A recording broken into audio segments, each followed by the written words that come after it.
윤리상 용납될 수 없는 전략.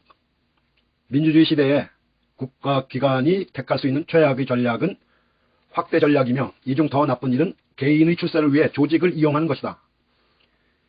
김인회 인하대학교 법학전문대학원 교수. 감사원장의 퇴임으로 국가기관, 그중 사정기관의 정치적 중립이 다시 쟁점이 되었다. 정치적 중립은 그 자체로 존중받아야 한다. 한국 민주화 역사에서 국가기관의 정치적 중립은 항상 최우선 과제였다. 군부 독재 정권이 정권을 지키기 위하여 국가기관에 깊숙이 개입했기 때문이다. 군부 독재 정권은 검찰, 경찰, 감사원 등 사정기관을 비롯하여 사법부까지 모두 장악했다. 합법적인 방법도 있었지만 중앙정보부 등 정보기관을 동원한 비합법적 방법도 사용했다. 국가기관은 정치 권력에 종속되어 불법을 합법으로 포장하는 역할을 하기에 바빴다. 민주화가 되자 국가기관의 정치적 중립은 가장 중요한 과제로 떠올랐다. 사법부의 법관들도 성명을 내고 정치적 중립을 요구했다. 경찰 일부도 정치적 중립을 요구했다. 검찰개혁의 출발점도 정치적 중립이었다.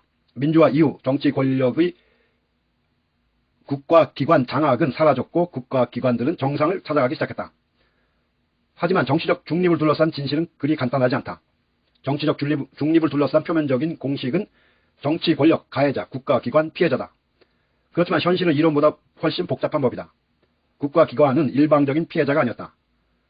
국가기관은 정치 권력의 요구를 들어주면서 동시에 정치 권력과 공존하며 스스로 권력이 되어갔다. 정치 권력이 국가기관을 장악할 때 국가기관의 전략은 세 가지다. 저항, 순응, 편승. 민주화 이전 국가기관은 순응과 편승 전략을 택했다. 순응은 정치 권력의 요구에 수동적으로 따르는 것이다. 편승은 정치 권력에 충성하면서 기관 내지는 개인의 출세를 지향한다. 편승은 두 가지로 나뉜다. 조직 전체가 편승하는 경우와 개인이 편승하는 경우가 그것이다. 조직이 순응하면 개인은 편승하는 경향이 있다. 두 가지 전략은 서로 영향을 미친다. 그 과정에서 국가기관의 정치적 중립은 완전히 망가진다. 민주화 이후 정치 권력의 개입이 없는 상태에서 국가기관의 전략은 무엇일까? 정치 권력의 개입이 없다면 국가기관은 본래 역할을 해야 한다. 따라서 정치 권력에 대해 특별히 조직적으로 택할 전략은 있을 수 없다. 자신의 일만 하면 되기 때문이다. 그렇다고 완전히 전략이 없는 것은 아니다. 국가기관에게는 정치 권력의 순응 또는 편승한 역사와 전통이 있기 때문이다.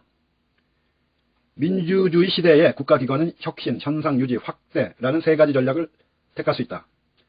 혁신은 정치 권력에 순응했던 역사를 청산하고 조직을 실력 있는 민주적 조직으로 개편하는 것이다. 현상유지는 새로운 환경에도 불구하고 복지부동하는 것이다. 확대 전략은 정치 권력이 행사했던 권한을 국가기관이 대신 행사하는 전략이다.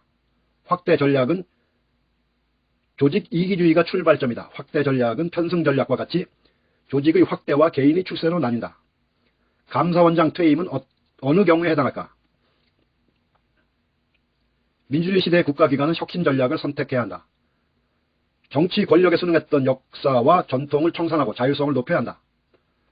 정치 권력의 지시 대신 스스로 판단하는 능력과 스스로 문제점을 해결하는 실력을 배양한다. 정치 권력 대신 국민과 소통하면서 조직의 민주적 운영을 정착시켜야 한다. 현상유지 전략은 조직의 리더와 구성원들의 역량이 부족하거나 개혁 의지가 부족할 때 선택하는 전략이다. 민주주의 시대에는 바람직하지 않다. 국가기관의 장은 반드시 혁신 의지가 있어야 한다. 확대 전략은 최악의 전략이다. 국가기관이 자신의 권한을 넘어 정치를 하기 때문이다. 이 중에서 더 나쁜 것은 개인이 출세를 위해 조직을 이용하는 것이다.